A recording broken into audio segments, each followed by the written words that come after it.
கும்மியடி அருள் கும்மியடி ஒன்றாய் கூடி குருபத கும்மியடி அம்மையடி நம கப்பனடி ரமணாய நமோவன கும்மியடி ரமணாய நமோவன கும்மியடி.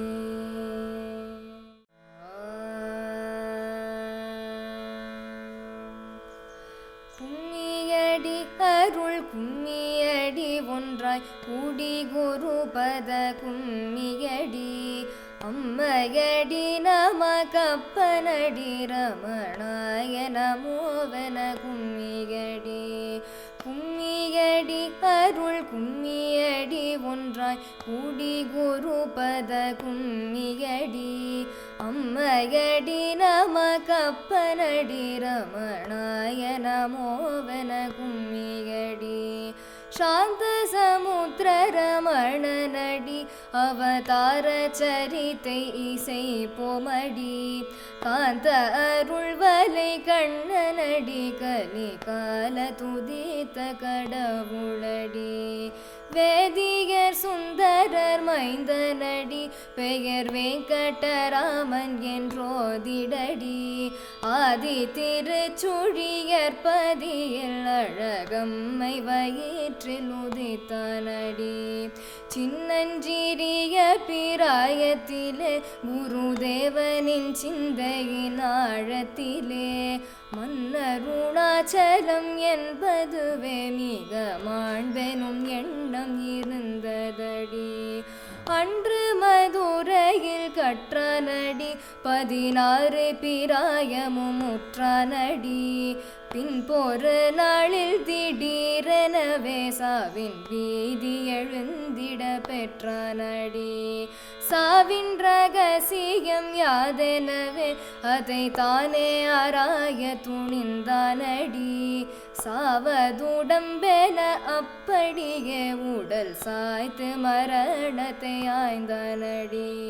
கும்மியடி அருள் கும்மியடி ஒன்றாய் கூடி குருபத கும்மியடி அம்மையடி நம கப்பனடி ரமணாய நமோவன கும்மியடி. நாடியும் மூச்சும் அடங்கிடவே உள்ள நானார் என தேடி கண்டானடி. கூடிய ஆன்ம குகையினிலே இனி கூற்றனிலா வாழ்வு கொண்டானடி. உள்ளது நான் அருணாச்சலமே என்னும் உண்மை கண்டெல்லாம் மறந்தானடி. கள்ளமாய் உள்ளம் கவர்ந்த அருணாச்சலன் காதல் அளித்த நிறைந்தானடி. ஏட்டு படிப்பினில் என்ன சுகம் என்றே ஏகான்ம நிஷ்டையில் ஆழ்ந்தானடி. வீட்டில் இருப்பது வீண் எனவே கண்டு விண்ணருணாச்சலம் வந்தானடி. எந்தையை தேடி கிளம்பி விட்டேன் என்றெழுதி வைத்தான் பிரிவாற்றானடி. தந்தையிடம் தன்னை ஒப்புவித்தே சிவ சாம்ராஜ்ய செங்கோலை ஏற்றானடி. ஊனுடல் யாவும் மறந்தானடி. நிஷ்டை ஊன்றி உலகை துறந்தானடி. ஆன்ம சமாதியில் ஆழ்ந்தானடி. பாதாளலிங்கத்தில் அமர்ந்தானடி. ஆன்ம சமாதியில் ஆழ்ந்தானடி. பாதாளலிங்கத்தில் அமர்ந்தானடி. கும்மியடி அருள் கும்மியடி ஒன்றாய் கூடி குருபத கும்மியடி அம்மையடி நம கப்பனடி ரமணாய நமோவன கும்மியடி ரமணாய நமோவன கும்மியடி ரமணாய நமோவன கும்மியடி.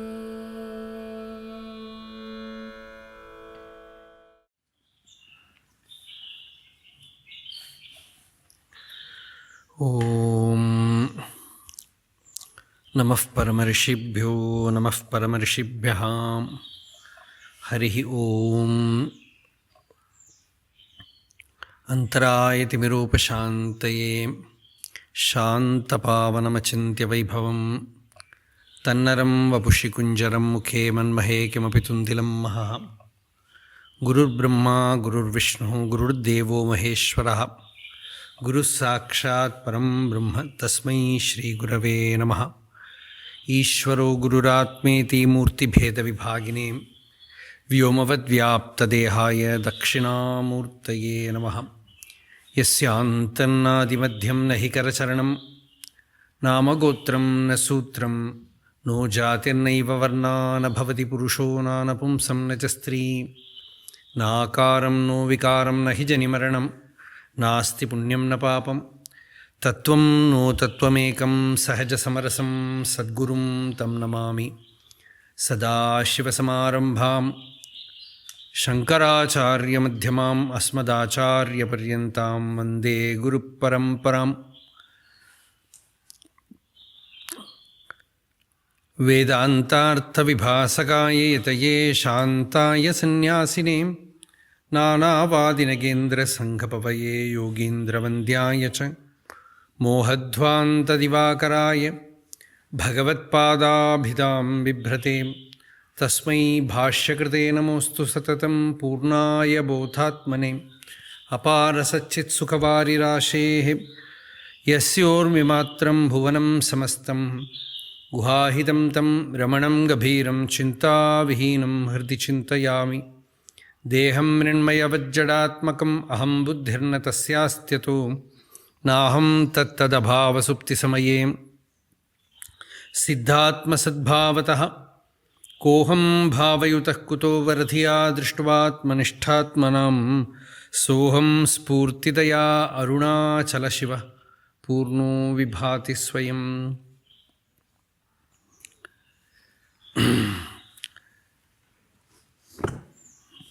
सन्मात्रमद्वयमनामयचिच्छरीरम्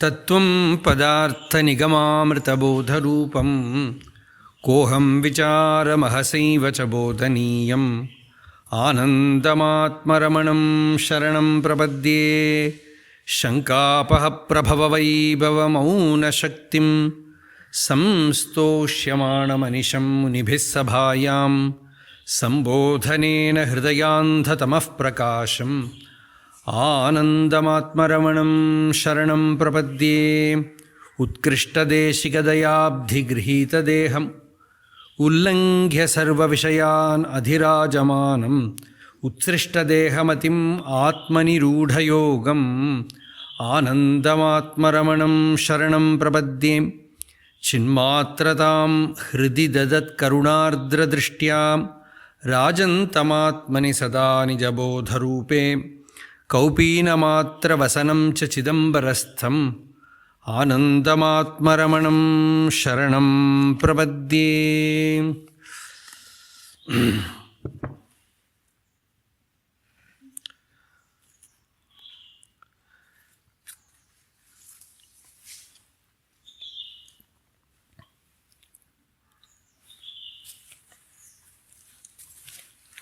अरुणाचलशिरोद्भूतसम्प्रदायप्रवर्तकं करुणार्णवमीडेतं रमणाख्यम् अहं महः.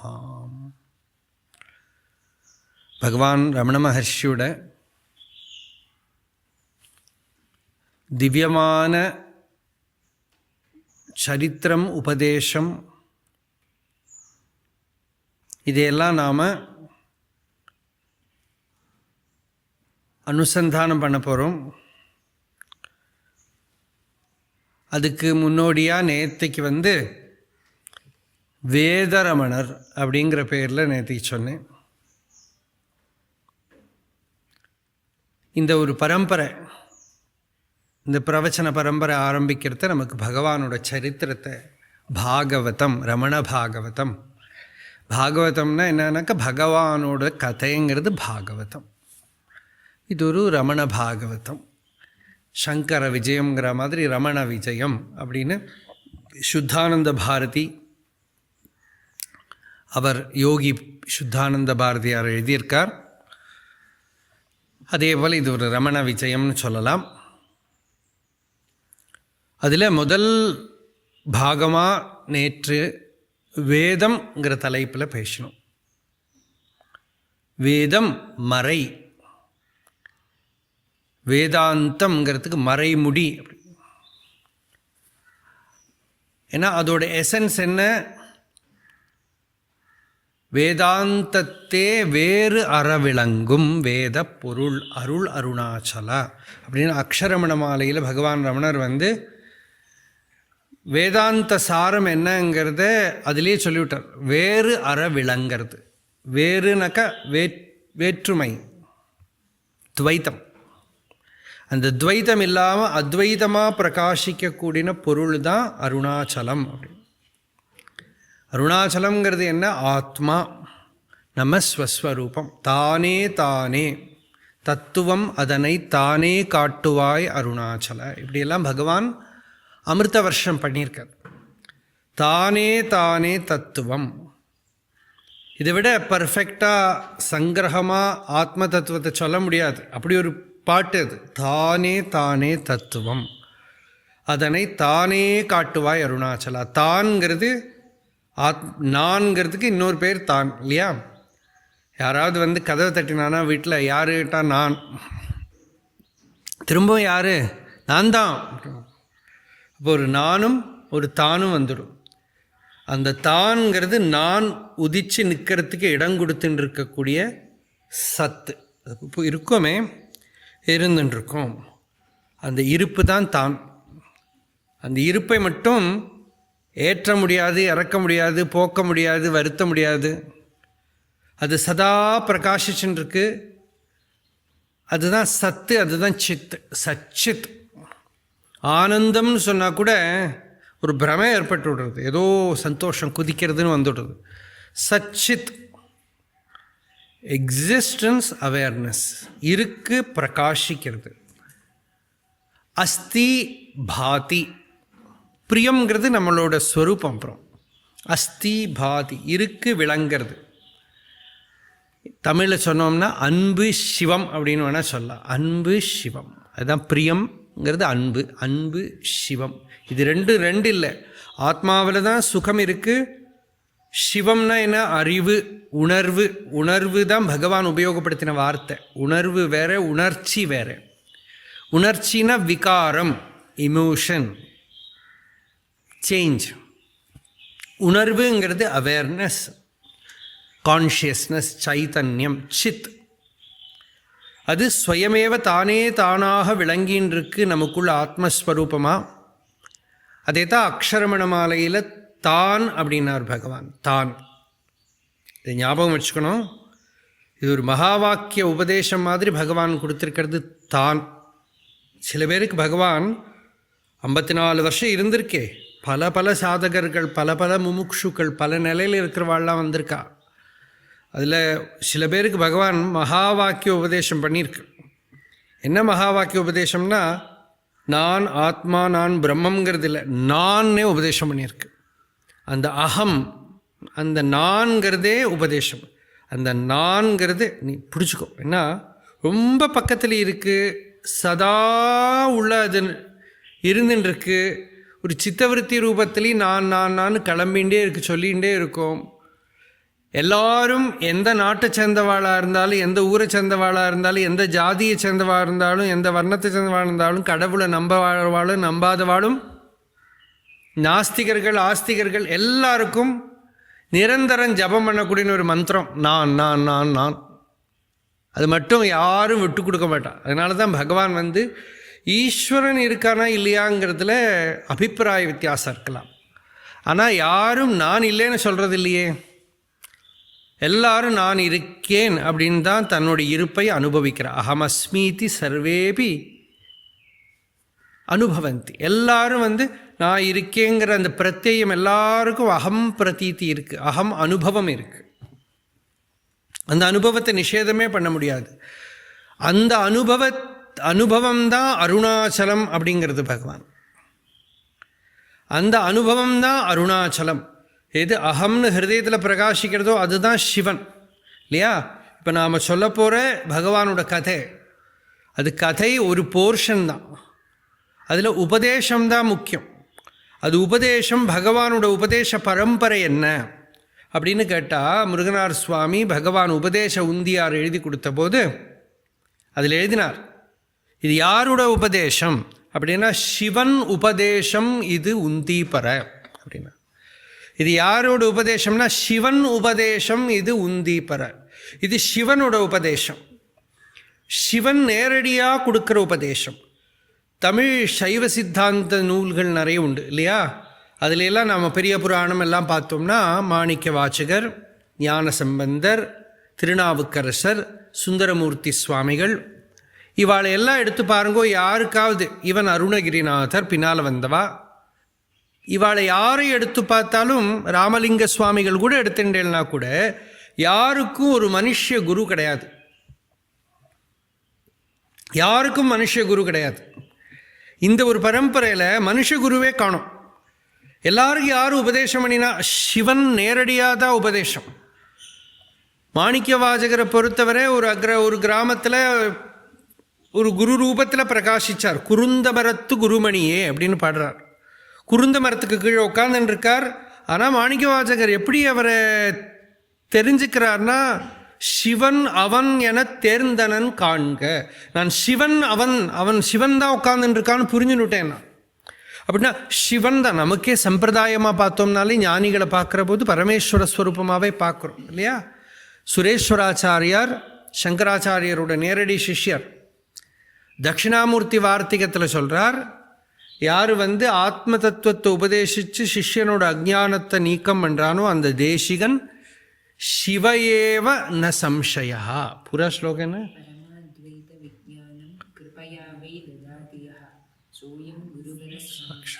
சிவயேவ ந சம்சயா பரமாத்வைத விஜானம் கிருபையா வை ததாதியா சோயம் குருவர சாட்சாத் சிவயேவ ந சம்சயா. அந்த பரமாத்வைத விஜானத்தை சும்மா கிளாஸ் எடுத்து புரிய வச்சு சிரோமணியெல்லாம் பாஸ் பண்ண வைக்கிறவர் இல்லை.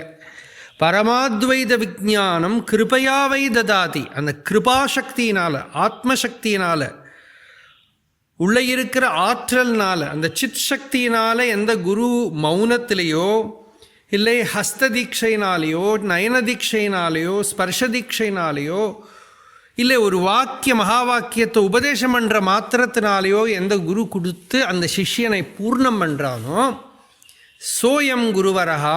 அப்படி இருக்கிற அந்த குருவரகா, அந்த குருவரன் சிவயேவ ந சம்சயா, அது சிவன்தான். அப்போது இந்த சிவபக்தாலையெல்லாம் பார்த்தாலே அப்படி தான். ஆச்சாரிய பகவத் பாதால் சங்கராச்சாரியர் சிவ ஆனந்த லஹரி அப்படின்னு ஒரு ரொம்ப அற்புதமான 100 ஸ்லோகங்கள் எழுதியிருக்கார். அதில் பரமேஸ்வரனை சத்குருவா பிரார்த்தனை பண்ணிட்டு எனக்கு உபதேசம் பண்ணுன்னு கேட்குற மாதிரி ஒரு ஸ்லோகம். த்வத் பாதாம்புஜம் அர்ச்சயாமி பரமம் த்வாம் சிந்தயாம்யன்வஹம் த்வாமீஷம் சரணம் விரஜாமி வஜசாம் த்வாமேவ யாச்சே விபோம் வீக்ஷாம் மே திச சாக்ஷுஷீம் சகருணாம் திவ்யைஹி சிரம் பிரார்த்திதாம் शम्भो लोकगुरो मदीय मनसः सौख्योपदेशं कुरु. शम्भो लोकगुरु, லோகத்துக்கு குரு யாருன்னா சிவன். அவனுக்கு என்ன பேர்? ஷம்புன்னு பேர். ஷம் அப்படின்னாலே சுகம், ஆத்மஜானம்னு அர்த்தம், சாந்தின்னு அர்த்தம். அதை கொடுக்கக்கூடியவன், அதுவே ஸ்வரூபமாக இருக்கக்கூடியவன், அதுவே இருப்பாக இருக்கக்கூடியவன் தான் ஷம்பு.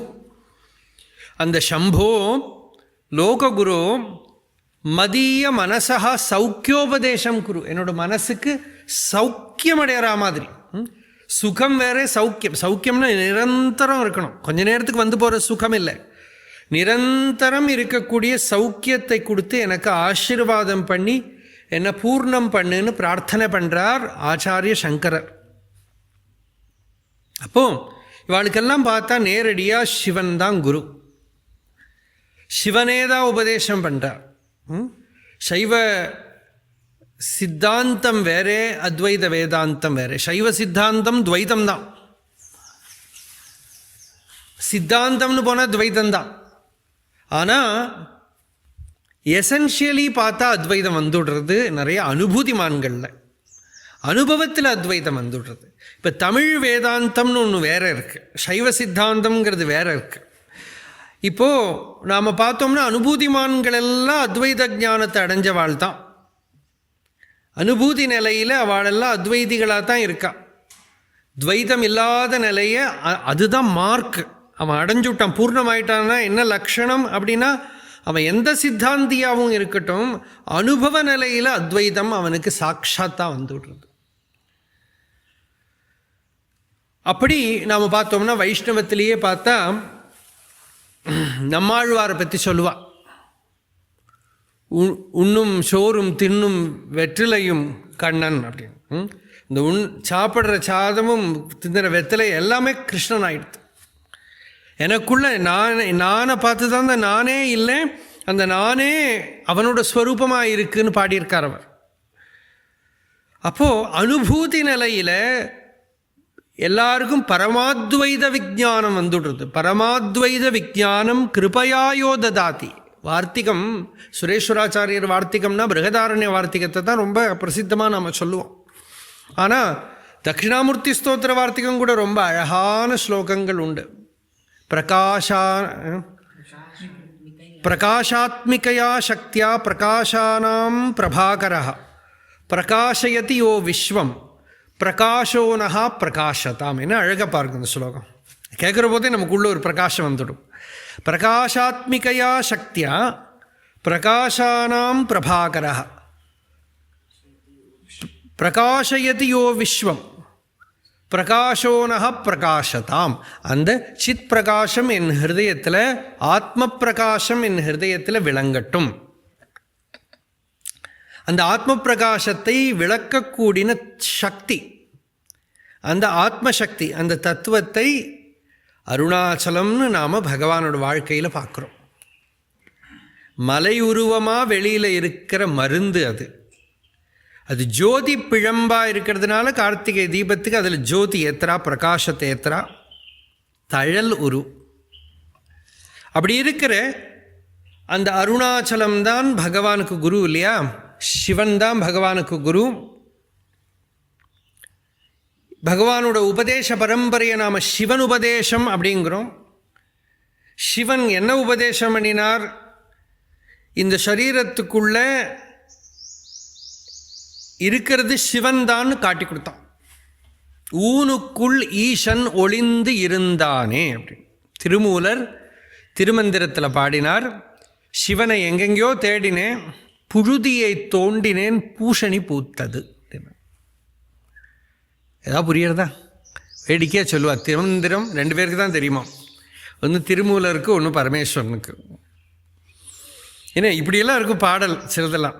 புழுதியை தோண்டினேன் பூஷணி பூத்தது. மண்ணை தோண்டினாக்கா அதுக்குள்ளே பார்த்தா பூஷணிக்கா. அப்படின்னா என்ன அர்த்தம்னா, உள்ளே இருக்கிற இந்த அழுக்கு தூசியெல்லாம் எடுத்த புழுதியை தோண்டினாக்கா அதுக்குள்ளே சிவலிங்கம் தெரிஞ்சதுன்னு.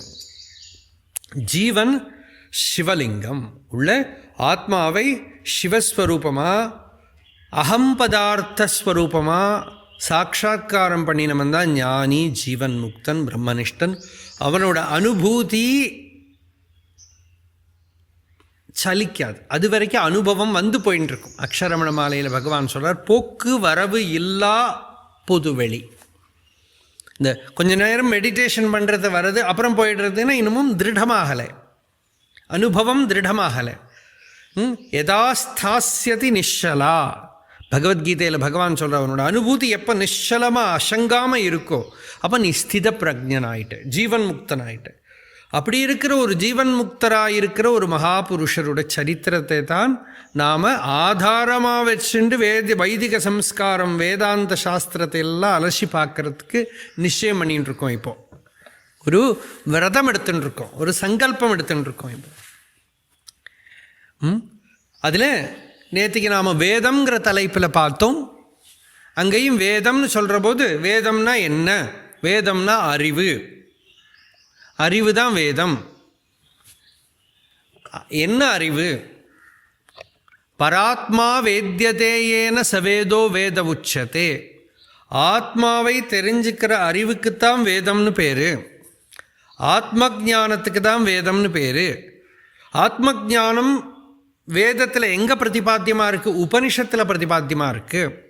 உபனிஷத்தை வேத முடி அப்படின்னு சொல்கிறது.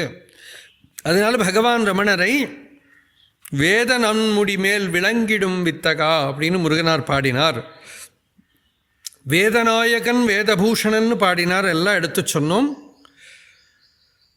அந்த வேத பிரமாணத்தோட பகவான் கதையை தொடங்கிறதுக்கு காரணம் என்னென்னா, பகவான் அப்படி தான் இருந்திருக்கு. உள்ளது 40 சொல்கிறார், ஆத்ம விசாரம் கூட நீ பண்ண வேண்டாம், அது நீ என்று அம்மறைகள் ஆர்த்திடவும்.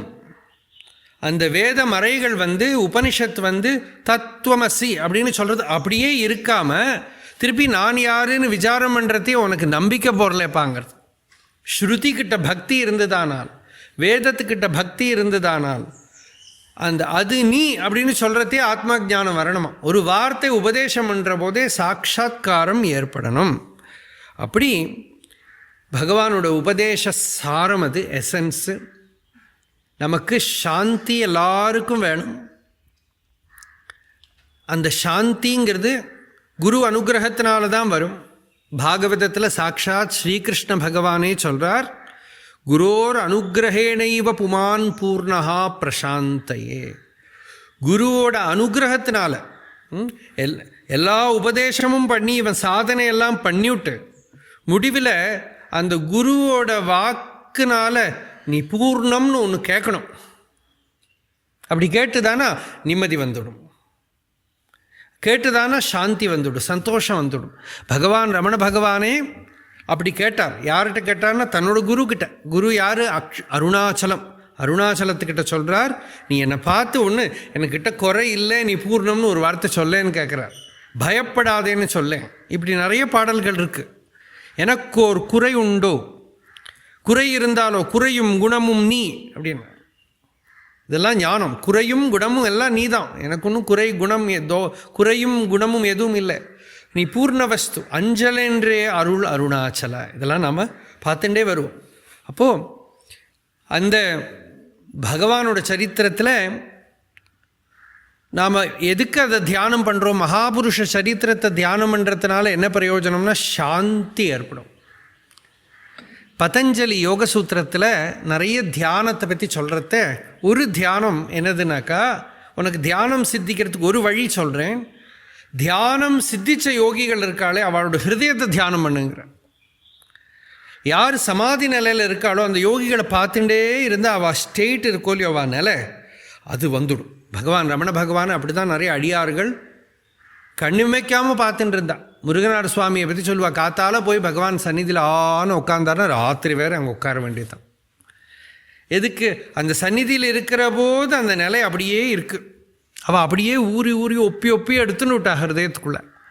பகவானோட நிலை அவகிட்ட எல்லாம் இருந்தது. தேவையில்லாத பேச்சு இல்லை, விருத்தா வாக்கியம் ந உச்சாரையேத், அதெல்லாம் அவள்கிட்ட சுவாபாவிகமாக இருந்தது. அந்த சாந்தி, அந்த நிலை, அந்த சமாதி நிலை இருந்தது. அப்படி அது நமக்கும் வாக்கிய புஷ்பாஞ்சலி அர்ப்பணம் பண்ணி நம்ம தியானம் பண்ணுறோம். அவ்வளோதான். பகவானோட சரித்திரத்தை, உபதேசத்தை, சாஸ்திரத்தை தியானம் பண்ணி பார்க்குறோம்.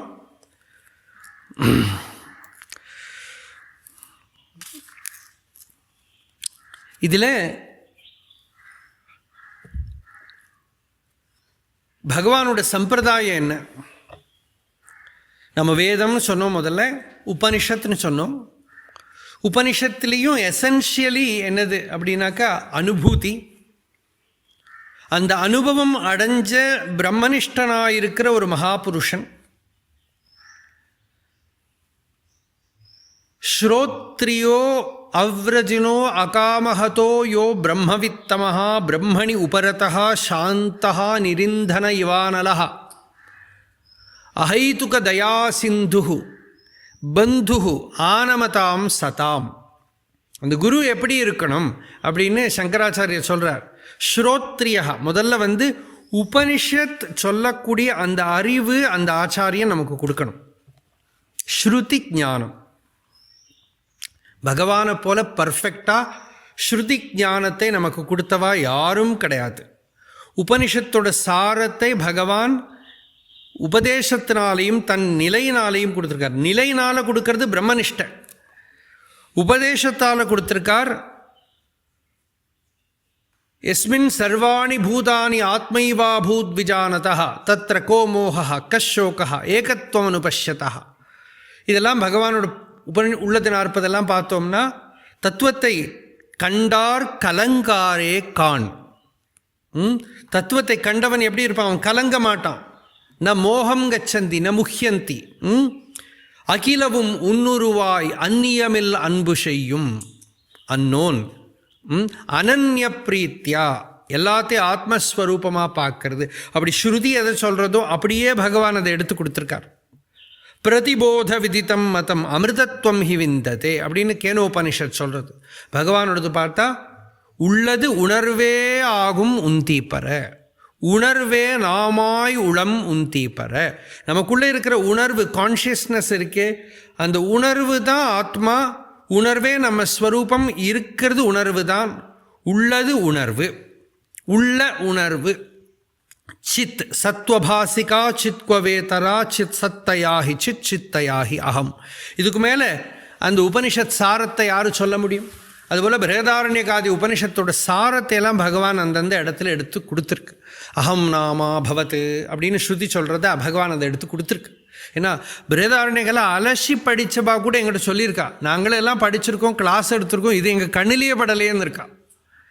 இதெல்லாம் பகவான் எடுத்து கொடுத்துருக்கு. இது பிரேதாரண்ய உபனிஷத்தில் இருக்குன்னே பகவான் எடுத்து சொல்கிறது. அகம் நாமா பவத். முதல் நாமா அகங்கிறது தான். அந்த உள்ள அகம்னு கிளம்புறது. இப்படி பார்த்தோம்னா எல்லாம் இன்னமும் பிரம்மசூத்திரம். பிரம்மசூத்திரத்தோட எசன்ஸ் என்ன? ஜன்மாத்தியசியதாங்கிற சூத்திரம். எல்லாம் பிரம்மத்தில் உதிக்கிறது, எல்லாம் பிரம்மத்தில் நிற்கிறது, எல்லாம் பிரம்மத்தில் அடங்கிறது. துவயி அருணாச்சல சர்வம் பூத்வா ஸ்தித்வா பிரலீனம் ஏதச் சித்திரம். இதுதான் ஜன்மாத்தியசியதாங்கிற சூத்திரம். உன்னிடத்தில் இல்லை என்ன உதித்து நின்று ஒடுங்கிடுமால் சென்மலையே நின்பாலே உத்திதமாய் நின்றே ஒடுங்கிடும். ஒன்றில் தான் உதிக்கிறது நிற்கிறது அடங்கிறது. தான் ஜன்மாத்தியசியதாங்கிற சூத்திரம். இதே பகவான் அந்த இடத்துல எடுத்து கொடுத்துருக்கு. சாரதமமான விஷயம் தடஸ்த லக்ஷணம்ங்கிறது, அது ஸ்வரூப லக்ஷணம்ங்கிறது தானே தானே தன்னில தானாக சித் பிரகாசமாக பிரகாசிக்கக்கூடிய வஸ்து, சச்சிதானந்தமாக இருக்கிற விளங்குற வஸ்துவை எடுத்து கொடுத்துருக்கு. இப்படி பார்த்தோம்னா ஸ்ருதி பிரமாணத்தை பூரா பகவான் எடுத்து கொடுத்துருக்கு. ஸ்ருதி பிரமாணம் பல இடத்துலையும் பார்த்தோம்னா பகவான் அதே வார்த்தையை உபயோகப்படுத்தியிருக்கு உபதேசத்தில். இப்படி பகவான் ஸ்ரோத்ரியன். அப்புறம் பிரம்மனிஷ்டன். பிரம்மனிஷ்டன்னாக்கா இதுக்கு மேலே ஒரு பிரம்மனிஷ்டை பார்க்க முடியாது. பார்த்தா தெரியும், சந்தேகமெல்லாம் இல்லை. ஷரீர விதேகியாகவே தான் இருந்திருக்கு இல்லையா? ஷரீர சம்பர்க்கமே இல்லாமல் அஷரீரம் வாவசந்தம் ந பிரியா பிரியே ஸ்பிருஷதா அப்படின்னு ஸ்ருதி சொல்கிறது. ஷரீரம் இல்லாத ஜீவன் முக்தனுக்கு ஷரீரத்தோட பிரியம் அப்பிரியம் எதுவும் தொடாதுங்கிறது. அது பகவானோட வாழ்க்கையை பார்த்து தான் புரிஞ்சுக்கணும். அப்படியே இருந்து வாழ்ந்து காட்டியிருக்கு. இதெல்லாம் நமக்கு சர்வமங்கலமான வார்த்தைகள். எனக்கா ஷரீரத்தோட தோஷத்தை தாண்டறதுக்கு தான் நாம் வேதாந்த விசாரமே பண்ணுறோம், வேறு ஒன்றும் இல்லை. ஷரீரத்தோட தோஷம், மனசோட தோஷம். ஏன்னா ஸ்ருதி என்ன சொல்கிறது? இதெல்லாம் பொய்ங்கிறது இல்லையா? மாணிக்க வாசகர் சொல்கிறார், பொய் தீர்ந்து மெய்யானார். மெய்ங்கிறது ஆத்மஸ்வரூபம். சிவனை பார்த்து மெய்யே எனக்கு கூப்பிடுறார். மெய்யே உன் பொன்னடிகள் கண்டின்று வீடுற்றேன். அந்த மெய்யை பார்த்துட்டானா நம்ம வீடுற்றோம், ஃப்ரீ ஆகிடுவோம், சுதந்திரம் ஆகிடுவோம், ஜீவன் முக்தர்கள் ஆகிடுவோம். ஆனால் அந்த மெய் பார்த்தாலும் பொய்கிட்ட இருக்கிற அசோசியேஷனால் வந்த தோஷங்கள் அப்பப்போ நம்மளை பாதிச்சுட்டே இருக்குது. நம்ம எத்தனை தான் அந்த மெய் வேதாந்தத்தை சிரவணம் பண்ணி மனனம் பண்ணி தெரிஞ்சுக்கிற போதும் பழைய பழக்க தோஷங்கள்னால சில அலைகள் அடிக்கிறது. அதெல்லாம் தீர்ந்து போகிறது தான் பிராரப்தம் த்விக புஜ்யதாம் அத பர பிரம்மாத்மனா ஸ்தீயதாம். அந்த பிராரப்தம் கழிஞ்சு போகிறதுக்கே பொய் தீர்ந்து மெய்யானார். அந்த பொய் தீர்ந்து மெய்ப்பொருளாக விளங்கின்னு இருந்த ஒரு ஸ்வரூபத்தை எல்லாரும் பார்த்தா. அதனால் அதை சாதாரண மனுஷியர்களோட கூட்டத்தில் சேர்க்க முடியாது. அருணாச்சல ரமண அஷ்டோத்தரம்னு விஸ்வநாத சுவாமிகள் பகவானோட அடியார்களில் ரொம்ப சிறந்தவர். அவர் எழுதினத்தில் ஒரு நாமம் எடுத்துக்கிறேன் அப்பப்போ. அதில் ஒரு நாமம் பகவானோட அந்த நாமத்தை அப்படி கேட்குற போதே உள்ள அறையிற மாதிரி இருக்கும். ஏன்னா அவள்லாம் இப்போது சில பேர் வந்து சில சுவாமிகளுக்கு நீங்கள் எங்களுக்கு ஒரு ஸ்தோத்திரம் எழுதி கொடுங்க எங்கள் குருவை பற்றி எங்கிட்ட வந்து கேட்பான். நான் அவரை பார்த்துருக்க கூட மாட்டேன் ஒரு சமயம் இல்லையா. அப்படி உள்ளவாளும் இருக்கா. சில பேரை பார்த்துருப்போம். சில பேர்லாம் நம்ம பார்க்காம கூட குருங்கிற தத்துவத்தை வச்சுன்னு எழுதி கொடுப்போம். அதில் டச் இருக்காது.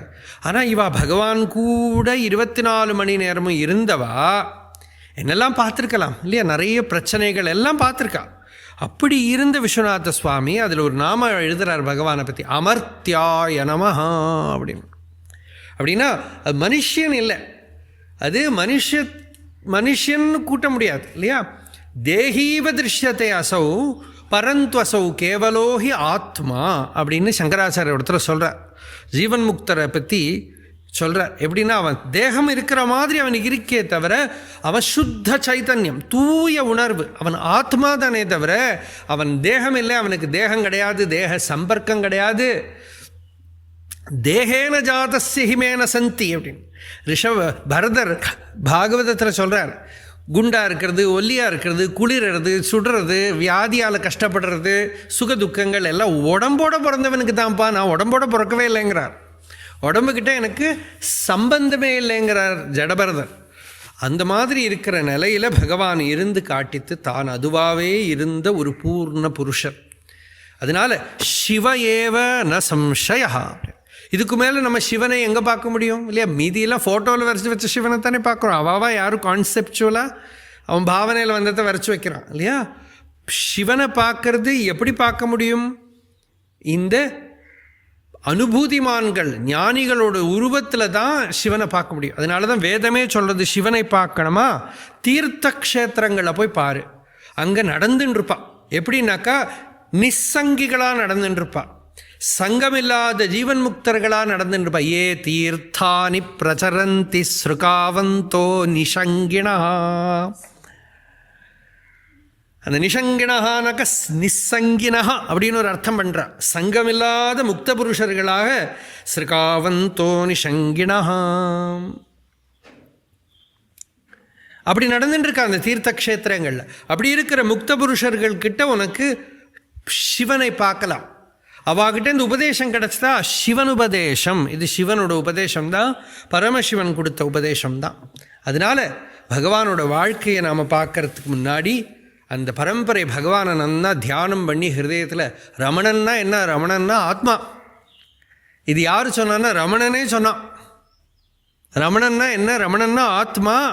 பாகவதத்தில் பிங்களன்னு ஒரு வேசி சொன்னால், ஹிருதயத்துக்குள்ளே இருக்கிற ரமணனை பார்த்தா நான் ஞானி, ஹிருதயத்தில் இருக்கிற ரமணனை பார்க்காம வெளியில் இருக்கிறவாள்கிட்ட ஆசை வச்சா நான் வேசினா. இதுதான் வித்தியாசம்னா. அப்போது யாருக்கானாலும் இதுதான் டெஃபினிஷனாகும். வெளியில் இருக்கிறவங்ககிட்ட சம்பந்தம் வச்சுன்னா வேசியம், உள்ளே இருக்கிற ஆத்மாக்கிட்ட சம்பந்தம் வச்சா சதாசிவ பதிவிரதா ஏய் நமஹான்னு அம்பாளுக்கு ஒரு நாம. அவள் தான் பதிவிரதை. யார் பதிவிரதைன்னா ஆத்மாக்கிட்ட சம்பந்தம் வச்சுன்னா சதாசிவ பதிவிரதா ஏய் நமஹா. வெளியில் இருக்கிற சம்பர்க்கத்தில் பிங்களை ஆகிடுவோம் நாம். பிங்களைன்னா மிக்சடுன்னு அர்த்தம், எல்லாமே போட்டு மிக்சட் கலர். ஸ்ருதியே சொல்கிறது சபலம்ங்கிறது, சபல பிரம்மம் அப்படின்னு சபலம் அது. அதனால் வெளியில் திருங்கிறதுல திரும்புறதுக்கு பதில் உள்ள திரும்பினா சந்தம் சமீபே ரமணம் ரதிப்ரதம். பாகவதம் சொல்கிறது ரொம்ப பக்கத்தில், ரொம்ப இன்டிமேட்டாக, இன்னமே ஒரு பிரிவில்லாமல் தன்னில் பிரியால் என்ன கந்தர் அனுபூதியில் வரும். அறியும் அறியும் அறிவோடு கலந்து இருந்த பெருமான். அறியும் அந்த அறிகிறவனில் கலந்து தானாகவே இருக்கக்கூடிய எம்பெருமான். அப்படி தானாக இருக்கக்கூடிய அந்த நலம், அந்த அந்த சிவஸ்வரூபத்தை அதுக்கு தான் ரமணன் பேர். ரமணன்னா ஆத்மா. ரமணன்கிற பேருக்கு ஆத்மா. பிங்களை திரும்பவும் சொல்கிறா, ஆத்மனா ரமணேனவை விஹராமி அமுனைவாகம் ஆத்மனா ரமணேனவை. ஆத்மாவாகிற ரமணனோட நான் இப்போ இருக்கேங்கிறாவ. ஆத்மாவாகிற ரமணனோட இருக்கேன், அதனால் ஆத்மாதான் ரமணன். இப்படி இருக்கிற அந்த ஆத்ம ரமணன், அந்த ஆத்ம ரமணனோட சரித்திரத்தை தான் நாம் பார்க்க போகிறோம். பிரம்மவித்துக்களில் சிறந்த பிரம்மவித் வரிஷ்டனா பகவான் இருந்தார். பிரம்மண்யுபரதா சாந்தா. சாந்தன்னாக்க சாந்தினா என்ன? ரமணன். அந்த சந்நிதியில் போனால் என்ன கிடைக்கும்? சாந்தி சமிருத்தம் அமிர்தம். ரமணன்கிட்ட போய் என்ன, எதுக்கு முருகனார் சந்நிதி முறையில் சொல்கிறார், கோமணத்தாண்டியா எதுவும் இல்லாமல் இருக்கிற இந்த ரமணனை பார்த்து ஓஹோன்னு உலகம் ஏன் ஓடுறது? ஏன்னா அங்கே வந்து அருவியாய் பெருகும் அருணமாமலை எனும் அன்பேன்னு பாடினாரே, அது மாதிரி அங்கே ஒரு அருவி பெருக்கெடுத்து ஓடுறது. அது என்னென்னா சாந்தி சாந்தி சாந்தி சாந்தி. அப்படி ஒரு சாந்தி. அந்த சாந்திக்காகத்தான் தவிச்சுன்னு இருக்கிற ஜீவனெல்லாம் ஓடுறது. துயரம் இல்லையா? லௌகிக வாழ்க்கைன்னா என்ன? துயரம். சத்தியமங்கலம் வெங்கட்ரமணையாங்கிற பெரிய யோகீஸ்வரர் விரூபாட்ச குகையில் பகவானை பார்த்த இடத்துல எழுதினார், என் பெரும் துயரம் நீக்காய் ஏகனே யோக வாழ்வேன். என்னோட பெரிய துயரத்தை நீக்கி எனக்கு யோக வாழ்வை கொடு. அந்த யோக வாழ்வு என்ன? நிலச்ச சாந்தியை கொடு. என் பெரும் துயரம் நீக்காய் ஏகனே யோக வாழ்வே. அந்த யோக வாழ்வை எனக்கு கொடு. அதனால் அந்த யோக வாழ்வுங்கிறது என்ன? யோகம் அவாப்ஸ்யசி அப்படின்னு பகவான் கீதையில் சொல்கிறார். யோகத்தை அடைவ. யோகம் என்ன? சாந்தி. சாந்தி அடைவ. நிலகொலையாத சாந்தி அடைவ. அச்சலமாக இருக்கிற ஸ்திதியை சாந்தி அடைவ. அந்த சாந்தி தான் பகவானோட நிலை. ஸ்ரோத்ரியா அவ்ரஜினா, களங்கமில்லாதவன். அகாமஹதா, ஒரு ஆசை அற்றவன். பிரம்மவித்தமஹா, பிரம்மஜானிகள் சிறந்தவர். பிரம்மணி உபரதா, பிரம்மத்திலேயே நிரந்தரம் சமாதி நிலையின் கலையாமல் இருக்கிறவர். அடியார்களாக அப்படி தான் பார்த்தா. பகவான் வந்து கொஞ்ச நேரம் அந்த நிலையில் இருந்தார், அதுலேருந்து வெளியில் வந்தார்லாம் கிடையாது. சாந்தா நிரிந்தனைவானலகா, இந்தனம் இல்லாத நெருப்பு போல. விறகெல்லாம் எடுத்தாச்சுன்னா அந்த நெருப்பு எப்படி சாந்தமாயிடுமோ அந்த மாதிரி உள்ள மனசுங்கிறது அடங்கி போயிடுது. மனமற்ற நிலை. அஹைதுக தயா சிந்து, எந்த எதிர்பார்ப்பும் இல்லாத பக்தர்கள்கிட்ட கருணை பண்ணுறவன். பந்துரானமதாம் சதாம், தன்னை அணுகிய அடியார்களுக்கு பரமானுகிரகத்தை பண்ணக்கூடியவர். அப்படி இருக்கிற பகவானோட சரித்திரத்தை நாம் பார்க்க போகிறோம். பகவானோட உபதேசத்தை சொன்னோம், சிவன் உபதேசம்னோம். சிவன் எப்படி உபதேசம் பண்ணார்? தட்சிணாமூர்த்தியாக உபதேசம் பண்ணார். அந்த தட்சிணாமூர்த்தியாக பரமேஸ்வரன் உபதேசம் பண்ண மகிமை தான் பகவத் பாதால் சங்கரர் இவ்வளவு தட்சிணாமூர்த்தி ஸ்தோத்திரங்கள் பண்ணினார். வித்ராவிதாசேஷ தமோகணேன முத்ரா விசேஷேண முகுர்முனீனாம் நிரஸ்யமாயாம் தயயா விதத்தே தேவோ மகான் தத்துவமசீதி போதம். முத்ரா விசேஷேன, ஒரு சின்முத்ரையினால உள்ளே இருக்கிற அவித்யை அஜானத்தை நீக்கி தத்துவமசிங்கிற போதம், சாட்சாத்காரத்தை தட்சிணாமூர்த்தி கொடுக்குறார். அதனால் நாமளும் தட்சிணாமூர்த்தி சந்நிதியில் இருந்துட்டு தான் இந்த ரமண சரித்திரத்தை சொல்கிறோம். பகவானோட சரித்திரத்தை தட்சிணாமூர்த்தி சம்ஸ்தானத்தில் இருந்துட்டு தான் சொல்லின்னு இருக்கோம். அவரோட அவர் இந்த கானனத்துக்குள்ளே தபோமூர்த்தியாக யோகஸ்திதியில் இருக்கார். அவர் சந்நிதியில் இருந்துட்டு தான் நாம் இந்த பகவான் ரமணரோட சரித்திரத்தையும் சொல்கிறோம். தட்சிணாமூர்த்தியாக பரமேஸ்வரன் சனக சனந்தனாதிகளுக்கு மௌனத்தினால ஆத்ம தத்துவத்தை உபதேசம் பண்ணார். சங்கராச்சாரியர் எழுதின தட்சிணாமூர்த்தி ஸ்தோத்திரத்தை பகவான் தமிழில் மொழிபெயர்த்திருக்கு. மௌன வியாக்கியா பிரகடித பரபிரம்ம தத்துவம் யுவானம் வர்ஷிஷ்டாந்தே வசத் ரிஷிகணைர் ஆவிருத்தம் பிரம்மனிஷ்டை ஆச்சாரியேந்திரம் கரகலித சின்முத்ரம் ஆனந்த ரூபம் ஸ்வாத்மாராமம் முதிதவதனம் தட்சிணாமூர்த்தி மீடே. தட்சிணாமூர்த்தியை சூழ்ந்து யார் இருந்தார்னா பிரம்மனிஷ்டர்கள் இருந்தார்.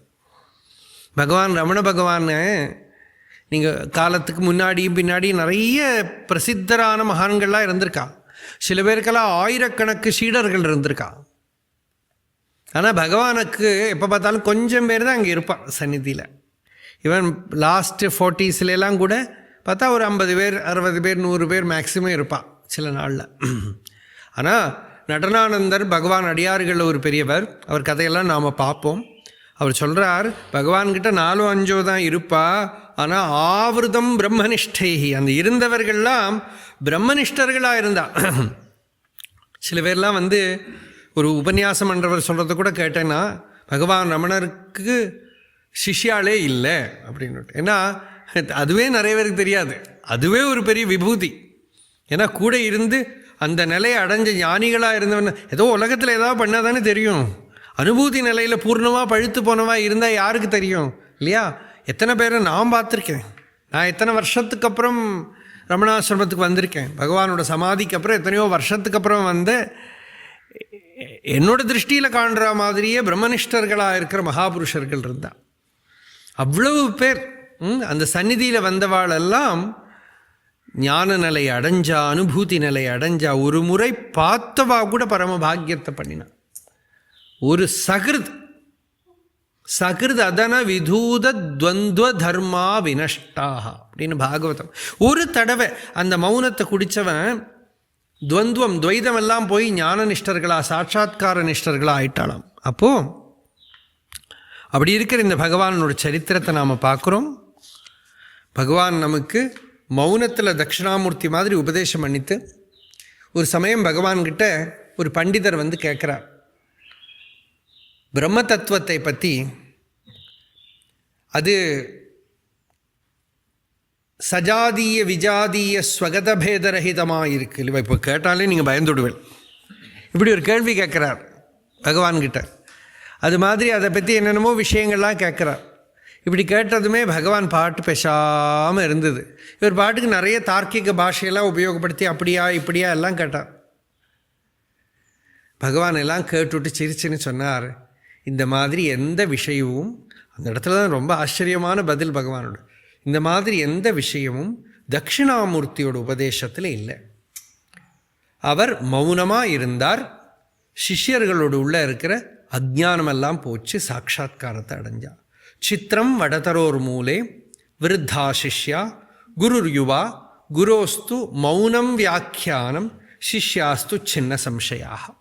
மௌனம்னாக்கா ஆத்மானுபூதியை பிரகாசப்படுத்தக்கூடிய ஆற்றல்னு அர்த்தம். இல்லாமல் வாய மூடின்னு இருக்கிற மௌனம் இல்லை. தட்சிணாமூர்த்தி நல்ல விஸ்தாரமாக உபதேசம் பண்ணுறதாக பாகவதத்தில் இருக்கு. தட்சிணாமூர்த்தி பரமேஸ்வரன் தஸ்மின் மகாயோகமயே முமுக்ஷு சரணே சுராக ததுஷுகு சிவமாசீனம் தியக்தாமர்ஷமிவாந்தகம் சனந்தனாத்யைஹி மகாசித்தைஹி சாந்தைஹி சம்சாந்த விக்கிரகம் உபாஸ்யமானம் பர்த்ரா குஹ்யகரக்ஷசாம் வித்யா தபோயோகமாஸ்திதம் தமதீஸ்வரம் சரந்தம் விஸ்வசுகிருதம் வாத்சல்யாத் லோகமங்களம். அங்கே வந்து தட்சிணாமூர்த்தியாக உட்கார்ந்துண்டு நாரதாய பிரவோச்சந்தம் அப்படின்னு இருக்குது. நாரதர் கேட்குறார், பகவானே எனக்கு ஆத்ம தத்துவம் உபதேசம் பண்ணுங்கோன்னு கேட்குறார். நாரதருக்கு பகவான் ஆத்ம தத்துவம் உபதேசம் பண்ணுறார். அப்போ தட்சிணாமூர்த்தி மௌனமாக இருந்தாருங்கிறாளே, மௌனத்துக்கு நாம் கொடுத்த அர்த்தம் தப்பு, அவ்வளோதான். ஞானி ஜீவன் முக்தன் சாட்சாத்காரத்தை அடைஞ்சவன் பேசினாலும் மௌனம்தான், பேசாமல் இருந்தாலும் மௌனம்தான்.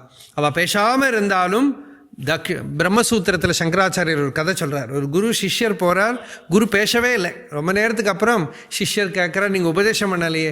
ப்ரூமஹ கலு துவம் துண விஜானாசி, நான் உபதேசம் பண்ணிகிட்டே இருக்கேன், இப்போ தான் உனக்கு தான் புரியலைங்கிறார் அந்த குரு. பாஷ்கலி பாத்வன்னு பேர் அந்த சம்வாதத்தில். ஆனால் இதே சம்வாதம் பகவானோட டாக்ஸில் நிறைய இடத்துல வரும். அச்சனாமிர்தத்தை நீங்கள் பார்த்தீங்கன்னா சில பேர் வந்து பகவான்கிட்ட கேள்வி கேட்பா, பகவான் பதிலே சொல்லாது.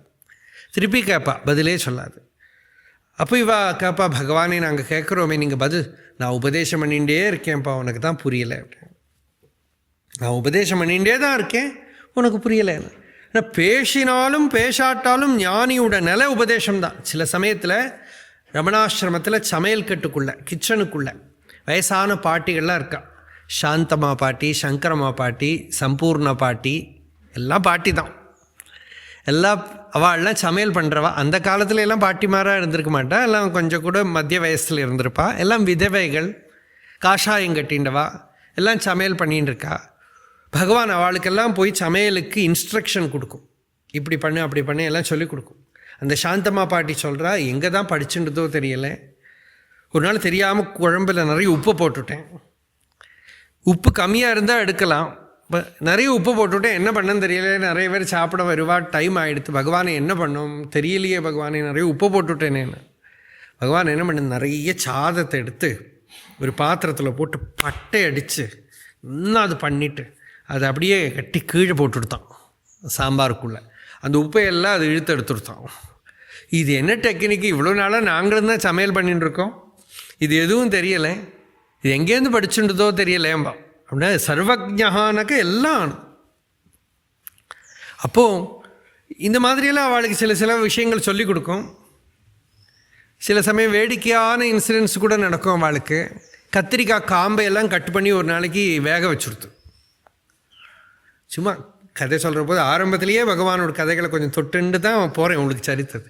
கத்திரிக்காய் காம்பையெல்லாம் கட் பண்ணி வேக வைக்கிறது. சாந்தம்மா பாட்டி ரொம்ப வேடிக்கையாக பேசுவா போல் இருக்கு. அவள் சொல்கிறா, பகவான் கேட்டால் என்னாச்சு, வெந்துதா, கத்திரிக்காய் காம்பு வெந்துதா கேட்டார் பகவான். அப்போ அந்த அம்மா சொன்னால், அது கத்திரிக்காய் காம்பாது இரும்பு ஆணி அப்படின்றாங்க. அவ்வளோ நேரமாக போட்டு வச்சுருக்கிறது வேகிறதுங்க. அப்புறம் கொஞ்சம் நேரத்துக்கு அப்புறம் வந்து ரொம்ப டேஸ்டியாக இருந்ததும். இதெல்லாம் அவளுக்கு சொல்லிக் கொடுக்குறதுனால ஒரு நாளைக்கு யாரோ ஏதோ உபதேசம் பகவான்கிட்ட ஏதோ வேதாந்த விஷயமாக கேட்டாள்.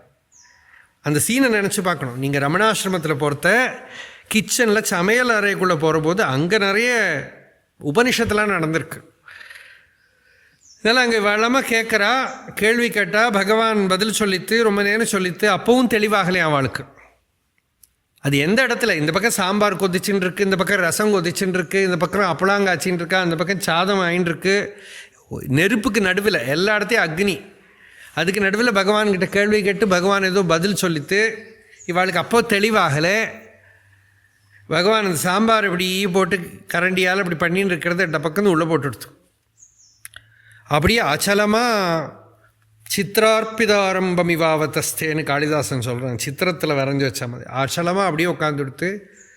இவா சுத்தீவர சனக சனந்தனாதிகள் இல்லை, இங்கே பாட்டிமார் இவாளெல்லாம் அச்சலமாக அப்படியே சுற்றி வர உட்காந்துவிட்டான். ஆவிரதம் பிரம்மனிஷ்டைன்னு அவள்லாம் உட்காந்துட்டான். அவள் சொல்கிற அந்த நாளில் வந்த ஒரு தெளிவு நான் ஹிருதயத்துக்குள்ளே, பகவான் அந்த நிலையில் இருந்தது, அந்த மௌன வியாக்கியா பிரகடித பரபிரம்ம தத்துவம், அந்த தெளிவு அவளையெல்லாம் விட்டு போகவே இல்லை. அப்படி ஒரு அசங்காத ஞான நிலையை அவளுக்கு கொடுக்கறது வாக்கு உபதேசத்தினால. அதுக்கு ஸ்ரோத்ரியன்னா உபதேசம் பண்ணுறவர், பிரம்மனிஷ்டர்னா மௌன சமாதி நிலை கலையாமல் இருக்கிறவர். ரெண்டும் பகவான்கிட்ட பல விதத்தில் பார்க்கலாம். அப்படி இருந்து அவளுக்கெல்லாம் உபதேசம் பண்ணித்து தட்சிணாமூர்த்தியோட உபதேச மார்க்கம் பகவான்கிட்ட இருந்தது. ஜோதிர்மட்டம் இப்போ இருக்கிற சுவாமிகள் ஸ்வரூபானந்த சுவாமிகள், அவர் பகவானை பார்த்துருக்காருன்னு நினைக்கிறேன், பார்த்துருக்கார். அவர் முன்னால் அந்த ஜோஷி மட்டுக்கு துவாரகா மட்டுக்கா துவாரகா சங்கராச்சாரியர் ஆகிறதுக்கு முன்னாடி ஜோஷி மட்டும் அவர்கிட்ட தான் இருக்கு. இப்போது அவர் அகண்டானந்த சரஸ்வதி சுவாமிகள்கிட்ட சாஸ்திரம் வாசிச்சிருக்கார். அவரோட குரு உடியா பாபா கூட எல்லாம் இருந்திருக்கார். அவர் பகவானோட சத்தர்ஷனத்துக்கு வாசி எழுதியிருக்கார். அப்போ ஒரு இடத்த டெல்லி கேந்திராவில் பேச வந்தபோது சொன்னார், பகவான் ரமணரை வந்து நிறைய பேர் சங்கராச்சாரியர்கிட்ட உபமிச்சு பேசுவா, ஆனால் நான் வந்து அவரை தட்சிணாமூர்த்தி கிட்ட தான் உபமிச்சு சொல்லுவேன். ஏன்னா அந்த மௌன வியாக்கியானம் நாம் மகர்ஷி கிட்ட தான் பார்த்தோம். மௌனத்தால் ஆத்ம தத்துவத்தை சொல்ல முடியும்னு நம்மளாம் கேள்விப்பட்டிருக்கோம், ஆனால் அது அனுபவத்தில் தெரிஞ்சது ரமண மகர்ஷியோட சந்நிதியில் தான் அப்படின்னார். அப்படின்னு சொல்கிறவா யார்? அந்த 4 மடங்கள் ஆம்நாய மட்டங்களில் இருந்தவா இல்லையா, அந்த மாதிரி. அப்படி அந்த மௌன வியாக்கியா பிரகடித பரபிரம்ம தத்துவங்கிற தட்சிணாமூர்த்தியோட அந்த மௌன ரகசியத்தை பகவான்கிட்ட பார்த்தோம். தட்சிணாமூர்த்திகிட்டேருந்து இனிஷியேஷன் பகவானே சொல்கிறார், வாழை கன்று போடுற மாதிரி அந்த தட்சிணாமூர்த்தி போட்ட கன்று, இந்த வாழை மட்டும், மற்றதெல்லாம் வந்து ஒரு வித்து போட்டு முளைச்சி தான் வரணும் இல்லையா. ஆனால் வாழை என்ன பண்ணும், அதுக்கு கீழேயே குட்டி குட்டி வாழையை போடும். அதே மாதிரி தன்னை மாதிரியே வாழைகளை போடுறது இல்லையா. அது மாதிரி குரு என்ன பண்ணுறார், ஸ்வீயம் சாமியம் விதத்தே, தன்னை போலேயே பண்ணுறார் சிஷ்யனை. அப்படி தட்சிணாமூர்த்தி பகவான் ரமணர் அப்படியே வந்தார் இல்லையா. சங்கராச்சாரியரை பற்றி சொல்கிற போது சொல்கிறோம், முக்த்வா மௌனம் வடவிடபினோ மூலத்தோ நிஷ்பதந்தி சம்போர் மூர்த்தி சரதி புவனே சங்கராச்சாரிய ரூபா. மௌனத்தை விட்டு உபதேசம் பண்ணுறதுக்காக சங்கராச்சாரியராக கீழே வந்தாருங்கிறோம். ஆனால் பகவான் வாழ்க்கையில் மௌனத்தை விட்டுங்கிறதே இல்லை, மௌனத்தை விடவே இல்லை. மௌனம்தான் பகவானுக்கு, விஷ்ணுவுக்கு சுதர்சன சக்கரம் மாதிரி, சிவனுக்கு சூலம் மாதிரி, ரமண பகவானுக்கு மௌனம்தான். அந்த மௌனம்தான் பலம்.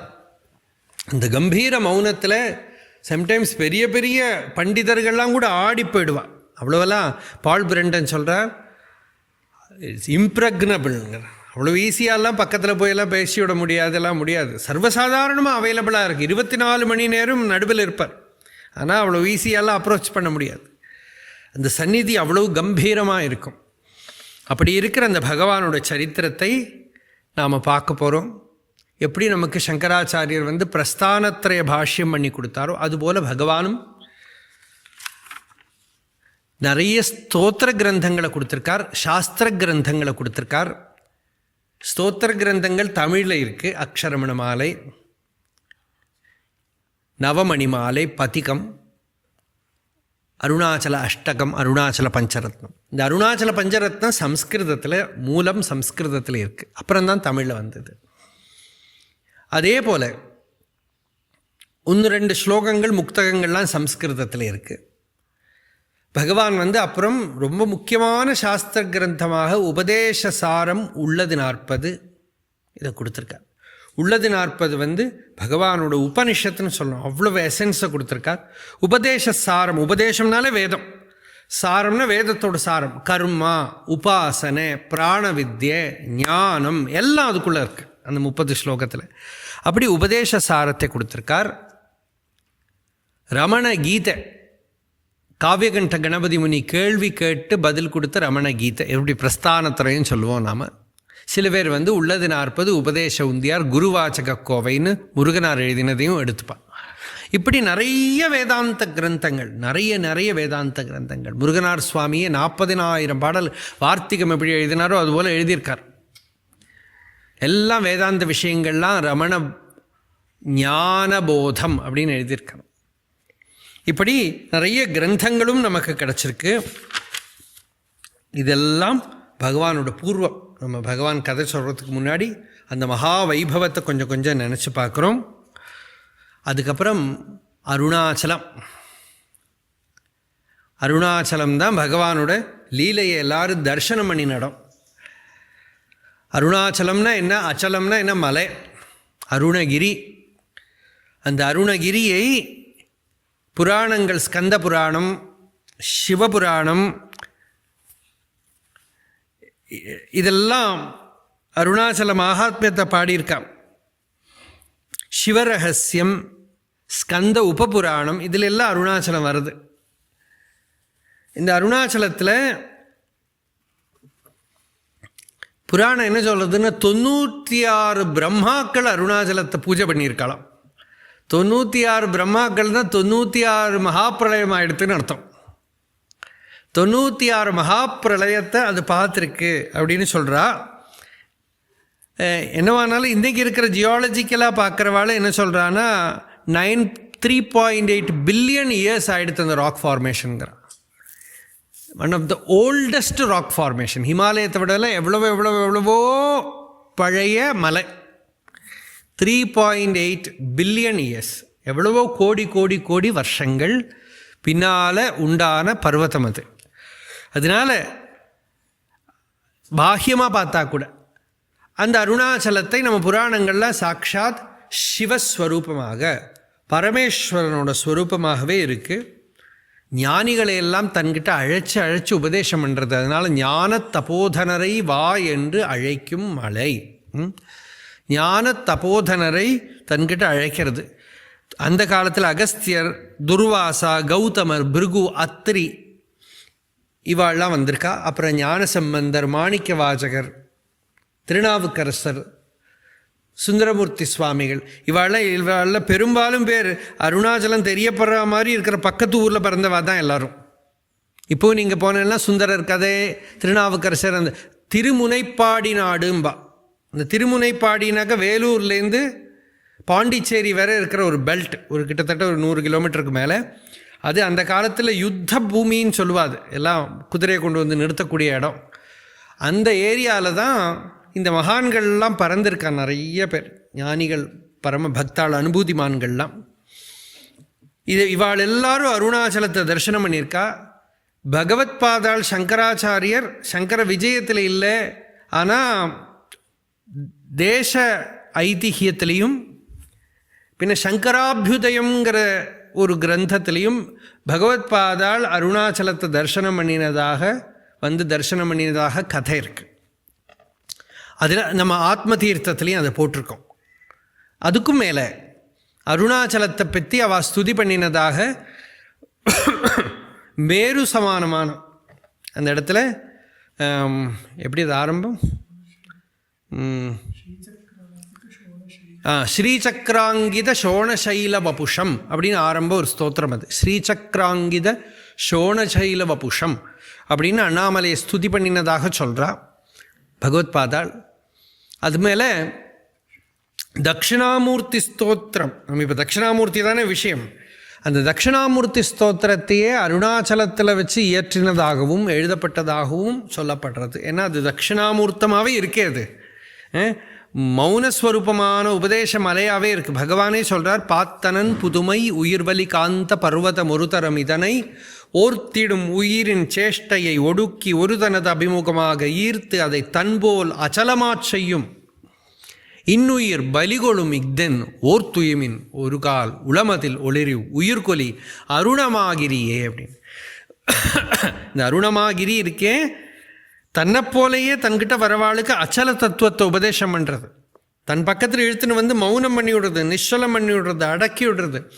அப்படி இருக்கிற அந்த தட்சிணாமூர்த்தி தத்துவம் அருணாச்சல ஸ்வரூபமாகவே இருக்கிறதுனால தட்சிணாமூர்த்தி ஸ்தோத்திரத்தை அங்கே இயற்றினாருங்கிறதும் நமக்கு உகந்ததாக இருக்குது, தகுந்ததாக இருக்குது. அப்படி அதுக்கு இன்னொரு சான்று வேணால் நமக்கு சொல்லலாம். நடந்தது திருப்பி திருப்பி ரிப்பீட் ஆகிட்டு இருக்கிற மாதிரி பகவான் ரமணர் அங்கே வந்தார். பகவத் பாதாளோட மீதி எந்த ஸ்தோத்திரத்தையும் எடுத்துக்காம தட்சிணாமூர்த்தி ஸ்தோத்திரத்தை மட்டும் எடுத்துட்டு தமிழில் மொழிபெயர்த்தார். அதுவே நமக்கு ஒரு சான்று, ஒரு பிரமாணம். அதுக்கு அதை தமிழில் மொழிபெயர்த்தார். அதுபோல் சங்கராச்சாரியர் வந்து பவிழக்குன்றில் அந்த பக்கத்தில் வந்து தங்கினதாக பகவான் சம்வாதத்தில் பேசியிருக்கு, பேச்சில் சம்வாதத்தில் பேசியிருக்கு. இதுக்கு மேலேயெல்லாம் ஒன்றும் நமக்கு பிரமாணம் வேண்டாம். நம்ம எந்த சங்கர விஜயத்தை அத்தாரிட்டி கேட்டாலும் எல்லா சங்கர விஜயும் சங்கராச்சாரியர் காலத்துக்கு அப்புறம் 1000 வருஷத்துக்கு அப்புறம் எழுதினது தான். அதை விட பிரமாணம் நமக்கு சங்கரர் போலேயே இருந்து ஒரு ரிஷிவரியர் வாயால் சொல்லிவிட்டார்னா அதுதான் நமக்கு பிரமாணம். அதனால் பகவான் வந்து பவிழக்குன்றில் வந்து அந்த ஏரியாவில் வந்து பகவத் பாதாள் தங்கினதாகவும் பகவான் பேசியிருக்கு. இது வந்து சம்வாதங்களில் இருக்குது. அதனால் இதெல்லாம் தான் நமக்கு பிரமாணம். அப்படி பார்த்தோம்னா மகாபுருஷர்களெல்லாம் வந்து வழிபட்ட மலை. அருணாச்சலத்துக்கும் யாரை பிடிக்கும்னா லௌகிகால்கிட்ட எல்லாம் ஒன்றும் அண்ணாமலைக்கு இன்ட்ரெஸ்ட் இல்லை. அண்ணாமலையை பொறுத்தவரை மேற்மேற் தாழ்ந்திடும் மெல்லியர் சேர்ந்து நீ மேன்மையுற்றனை என் அருணாச்சல நான்கிறது அற்று பரம பாகவதாளாக, பக்தாளாக, ஞானிகளாக, பரமஹம்சர்களாக, துறவிகளாக இருக்கக்கூடிய வாழையெல்லாம் சேர்த்து சேர்த்து தங்கிட்ட வச்சுப்பறான். ஜீவன் முக்தர்கள் மலிவாக கிடைக்கிற இடம்னு சொல்லுவாள். ஜீவன் முக்தர்களை நல்லா சீப்பாக கிடைக்குமாங்க. அப்படி எடுத்து சேகரித்து வச்சுக்கக்கூடிய பூமியாக இருக்கிறதுனால ஆண்டி பெருத்த அண்ணாமலைன்னு பேர். ஆண்டிகள் நிறைய இருக்கா. இப்பவும் போய் பார்த்தேன்னா ரிஷிகேஷ், ஹரித்வார் முடித்து அப்புறம் பார்த்தேன்னா திருவண்ணாமலையில் தான் உங்களுக்கு சன்னியாசிகளை பார்க்க முடியும். இது எல்லா க்ஷேத்திரத்தில் லௌகிகாலை தான் பார்க்க முடியும். சன்னியாசிகளை நிறைய தெரிகிறது அண்ணாமலையில் தான்.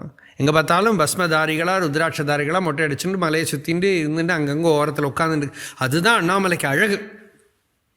அவளையெல்லாம் மாற்றி நம்மளை போல் அருபோராக இருக்கிற இந்த பேண்ட் ஷர்ட்டு போட்டிருந்த பூதங்களால் லோகத்தை நிறைச்சா அண்ணாமலை நிறைஞ்சா அழகாக இருக்காது. அங்கங்கே உட்காந்துட்டு ஏதோ காஷாயதாரிகளாக இருக்கிறவா தியானம் பண்ணி இருக்கிறத பார்த்தா தான் அழகு இல்லையா? ஒரு 20 வருஷம் முன்னாடி அண்ணாமலையை பார்த்தா எங்களுக்கெல்லாம் போர் அடிக்கிறது. பஸ்ஸு, காரு, எங்கே பார்த்தாலும் கடை, மாடர்ன் ஷாப்ஸ், இதெல்லாம் பார்த்தா அழகாகவே இல்லை. ஒரு டீ கடை பழைய காலத்தில் அழகாக இருக்கும். எப்படி இருக்கும் தெரியுமா? ஒரு 25 வருஷம் 30 வருஷம் முன்னாடி கூட ஒரு டீ கடை வச்சுட்டு இருக்கிறோம்மா. இப்போ கூட இருக்கா அந்த ஒரு அம்மாங்க தேங்காய் வச்சுட்டு, அவள் அந்த டீ கடை வச்சுட்டு வரவாளுக்கெல்லாம் சிவா டீ சாப்பிட்றீங்களா? சிவா எவ்வளோ டீ போடட்டும்? சிவா உட்காருங்க சிவா நீங்கள் வாங்கோ சிவா, டீ சாப்பிடுங்கோ சிவான்னு தவிர இந்த சார் மேடம் எல்லாம் கிடையாது. இப்போ எங்கே போனாலும் வாங்க சார், மேடம் உட்காருங்க சார், நாங்கள் மேடம் என்ன பண்ணணும் மேடம், இப்படி கேட்டால் நன்னாவே இல்லை. அருணாச்சலத்துக்கு அங்கே யார் பார்த்தாலும் சிவா, வாங்கோ சிவா, உட்காருங்கோ சிவா, சாப்பிட்றலா சிவா, இது பண்ணுறலா சிவா, எல்லாம் சிவா சிவா தான் இருக்கும் சம்போதனை. அப்படி இருக்கிற ஒரு அலௌகிக க்ஷேத்திரம். அந்த க்ஷேத்திரத்தை ரமண பகவான் சங்கராச்சாரியர் சரித்திரம்னா காஷ்மீர்லேருந்து கன்னியாகுமரி வேறு பார்க்கணும். ஆனால் பகவானோட சரித்திரம்னா முதல்ல திருச்சுழி, அப்புறம் மதுரை, அப்புறம் திருவண்ணாமலை வந்து அந்த 14 கிலோமீட்டரை சுற்றி வரை தான் பார்க்கணும். மலை மேலே கீழே, அதோட அந்த சரித்திரத்தோட சாம்ராஜ்யம் முடிஞ்சுடுத்து. ஆனால் அங்கே இருந்துண்டு அது விஸ்வம் பூரா வியாபிச்சது. விஸ்வத்தை கபலித கன விஸ்வரூபான்னு எழுதினார் பகவான். இங்கே இருந்துட்டு அந்த அண்ணாமலை என்ன பண்ணித்து விஸ்வத்தை பூரா பாரிக்க உண்டு அப்படிங்கிறது எடுத்து ஒரு கையில் இருக்கிற ஒரு கபலமாக எடுத்து வாயில் போட்டுன்னு கொடுத்தோம். அண்ணாமலையை விட்டு வெளியில் போலையே தவிர உலகம் பூரா அண்ணாமலைக்கு வந்தது. பிரபஞ்ச பூமியின் இதயம் அறியினார். பூமியோட ஹார்ட் மர்மம் இருக்கே, அந்த மர்மத்தை போய் தொட்டானா எல்லா இடமும் தொட்டுற மாதிரி. அதுபோல் பூமியோட இதயம் ஹிருதயஸ்தானம், அந்த ஹிருதயஸ்தானத்தில் போய் உட்காந்து கொடுத்து லோகம் பூராவும் அந்த இடத்துக்கு வந்துடுது, விஸ்வம் பூராவும் அந்த இடத்துக்கு வந்துடுது. அப்போது இது அருணாச்சலத்தோட மகிமை. இப்படி இந்த அருணாச்சல க்ஷேத்திரத்துக்குள்ளே இன்னமும் நாம் அருணாச்சலத்தை பார்த்துட்டே தான் பகவான் சரித்திரத்தை பார்த்துட்டு வருவோம். ஞானசம்பந்தர் பாடியிருக்கார். ஞானசம்பந்தர் அந்த சங்கர விஜயம் சொல்கிற இடத்துல அருணாச்சலம் வர இடத்துல வரும். ஞானசம்பந்தர் பாடின ஒரு தேவாரம் திருக்கடைக்காப்பு தான் ஞானசம்பந்தருக்கு. திருநாவுக்கரசரோடது வந்து தேவாரம்பம். ஞானசம்பந்தர் பாடியிருக்கார். ஞானத்திரளாய் நின்ற பெருமான் நல்ல அடியார் மேல் ஊனத்திரளை நீக்கும் அதுவும் உண்மை பொருள் போலும். ஞானத்திரளாய் நின்ற பெருமான் நல்ல அடியார் மேல் ஊனத்திரளை நீக்கும் அதுவும் உண்மை பொருள் போலும். ஏனத்திரளோடினமான் கரடி இழியும் இரவின் கண் ஆனை திரள் வந்தணையும் சாரல் அண்ணாமலையாரே. அந்த அண்ணாமலையில் நிறைய யானைகள் வந்திருக்குமா, கரடி நரி புலி எல்லாம் இருக்குமாம். அங்கே என்ன பண்ணுவான், இந்த முருங்கைக்காய் வெண்டைக்காயெல்லாம் தூக்கி கொடுக்குற மாதிரி முத்து வியாபாரம் பண்ணுவாளாம் அங்கே இருக்கிறவன். அப்படி இருக்கிற அந்த அண்ணாமலையை பற்றி ஞானசம்பந்தர் பாடியிருக்கார். இதில் தான் வரதே சங்கராச்சாரியர் போனதெல்லாம் கூட சுஜிரியோ சோணகிரீஷத்து புரியும் மகாநல ஸ்தம்பவபுரு மகேஸ்வரோ விதஸ்ய யஸ்யாம் விது வேதசோர் மிருகம்.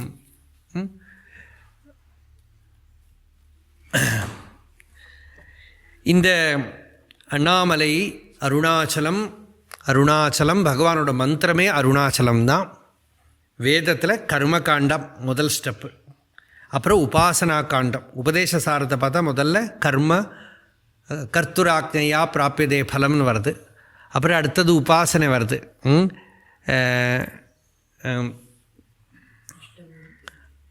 அந்த உபாசனை பண்ணுறது நாம ஜபம் எப்படி பண்ணணும், உத்தமஸ்தவாது உச்சமந்ததா சித்தஜம் ஜப தியானம் உத்தமம் அப்படின்னு உபதேச உந்தியாரில் வந்து அது வருது. பகவானை சொல்கிறது அப்படியும் தமிழ்லேயும் வருது. கர்மம் பல கர்மா அப்புறம் உபாசனை இல்லையா. அந்த உபாசனைனா ஒரு நாமம் ஜபம் பக்தி உபாசனைக்கு வேணுமே. மூர்த்தி யாரு, சிவன். சிவனோட எந்த மூர்த்தி, அருணாச்சலம். ஜபம் மந்திரம் என்ன, அருணாச்சலம். அருணாச்சல சிவன்னு நம்ம பகவான் எழுதி கொடுத்தது மந்திரத்தை. அருணாச்சலம்ங்கிற அந்த அதுவே பஞ்சாட்சரம், அருணாச்சலம்.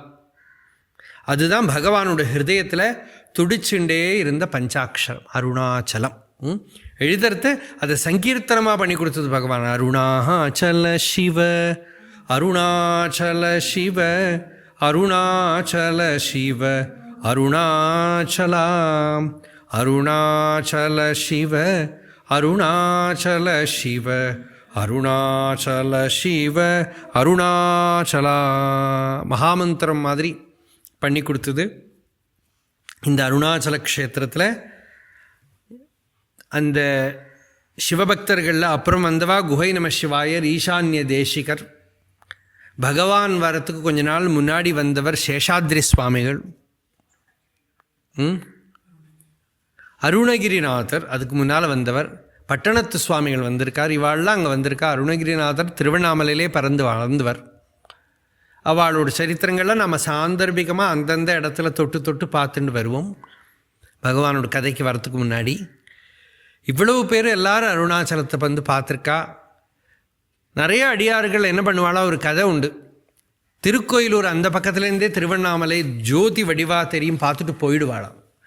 ஏன் வரமாட்டான்னா, திருவண்ணாமலையில் வந்து அண்ணாமலையார் பிடிச்சி வச்சுன்னு விடுவாராம், அப்புறம் போக முடியாது, எந்த க்ஷேத்திரத்துக்கும் போக முடியாது. அதனால் நீங்கள் பார்த்தீங்கன்னா ரமண பகவான் சரித்திரம் பார்த்தாலும் எங்கேயும் போகல. சேஷாத்ரி சுவாமிகள் அங்கே உட்காந்துவிட்டார். யோகி ராம் சூரத்குமாரும் அப்புறம் வந்தவர் முதல்ல கொஞ்சமெல்லாம் வெளியில் போயிட்டு வந்தார், அப்புறம் அங்கேயே உட்காந்துவிட்டார், அந்த க்ஷேத்திரத்துக்குள்ளேயே உட்காந்துவிட்டார். அதனால் தான் கிட்ட பிடிச்சி வச்சுட்டு விடுவார். அப்படிங்கிறதுனால தூரக்கேந்தே அண்ணாமலையை வழிபட்டுட்டு போனா அப்படின்னு சொல்கிற கதைகள்லாம் உண்டு.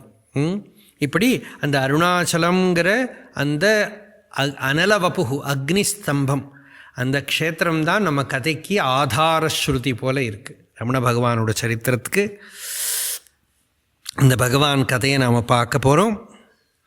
அருணாச்சல தியானம், சிவத்தியானம் பண்ண போகிறோம், ஆத்ம விசாரம் பண்ண போகிறோம், வேதாந்த விசாரம் பண்ண போகிறோம், ஆத்ம தத்துவத்தை அனுசந்தானம் பண்ண போகிறோம். வெளியிலேருந்து பார்க்குற பக்தாளுக்காக சொல்கிறேன். நேற்றுக்கு வந்து நல்ல காட்டில் மரத்தடியில் வச்சு எல்லாருக்கும் நிறைய பேருக்கு அபிப்பிராயம் இருக்கும், அந்த அழகான அந்த இடத்துல வச்சு கேட்கலான்னு. அங்கே காற்று ரொம்ப அடிக்கிறது, மைக்கில் சத்தம் வரதில்லை, நிறைய பிரச்சனைகள். அதனால தான் சரி, கதாசிரவணம் ரொம்ப முக்கியமாக இருக்கிறதுனால இன்றைக்கி இந்த இடத்துல வச்சு எடுத்திருக்கு. அப்புறம் நாளைக்கு எப்படி இருக்குங்கிறது நாளைக்கு தான் உங்களுக்கு தெரியும். ஹர நம பார்வதி பதையே ஹர ஹர மகாதேவ யதோ யதோ மமாத்மா பவசி த்வமேவ ததோ ந வாச்சியம் மம கிஞ்சிதஸ்தி யதா தவேஷ்டம் குரு மாம் ததைவ த்வாம் ஆத்மநாதம் ரமணம் பஜாமி ஆவர்த்தபுர்யாம் ஜனிதம் பிரபத்யே பாண்ட்யேஷ தேசே விஹிருதம் பிரபத்யே ஷோணாச்சலப்பிரஸ்தச்சரம் பிரபத்யே பிக்ஷும் தபः क्लेशसहं प्रपद्ये आब्रह्मगीटान्तसमं प्रपद्ये जितारि षड्वर्गमहं प्रपद्ये सर्वज्ञतासारभृतं प्रपद्ये निस्सीमकारुण्यनिधिं प्रपद्ये अस्मात् प्रपञ्चादधिकं प्रपद्ये विश्वाधिगोक्तेर्विषयं प्रपद्ये कालग्रहग्राहभयापनुत्यै कृतान्तशिक्षाकृतिनं प्रपद्ये विनेतुमार्तिं विषयाध्वजन्यां विज्ञानमूर्तिं दधतं प्रपद्ये कन्दर्पदर्पज्वरवारणाय कामारिलीलावतरं प्रपद्ये आजन्मवर्निव्रतिनं प्रपद्ये कुण्डीभृतं दण्डधरं प्रपद्ये ब्रह्मासनध्यानरतं प्रपद्ये ब्रह्मात्मभूयं यतिनं प्रपद्ये हरं प्रपद्ये विजरं प्रपद्ये स्वतन्त्रतायाः सदनं प्रपद्ये अमेयसामर्थ्यवहं प्रपद्ये विशुद्धविज्ञानिवरं प्रपद्ये दौर्भाग्यतापत्रयकर्ममोहसन्तापहन्तारमहं प्रपद्ये यथार्थसङ्कल्पमपेतपापम् अवाप्तकामं विशुचं प्रपद्ये मनःप्रसादं भजतां दधानं मुग्धस्मितोल्लासिमुखं प्रपद्ये व्यथामशेषां व्यपनीयमोदप्रदेन नाम्ना रमणं प्रपद्ये शिवं प्रपद्ये शिवदं प्रपद्ये गुरुं प्रपद्ये गुणिनं प्रपद्ये मदीयहृत्पद्मजुषं प्रपद्ये शरण्यम् ईशं शरणं प्रपद्ये. இதுக்கு பிரபத்தி அஷ்டகம்னு பேர். இது பகவானோட அடியார்களில் மகாவித்வானாக இருந்த ஜெகதீஷ சாஸ்திரிகள் பண்ணினது. ஆத்மவித்யாபூஷணம் ஜெகதீஷ சாஸ்திரி எழுதினது இந்த பிரபத்தி அஷ்டகம். இதே தினமும் நாம் பூர்த்தி பண்ணுற போது பாராயணம் பண்ணின்னு பூர்த்தி பண்ணோம். ஹர நம பார்வதி பதையே ஹர ஹர மகாதேவ.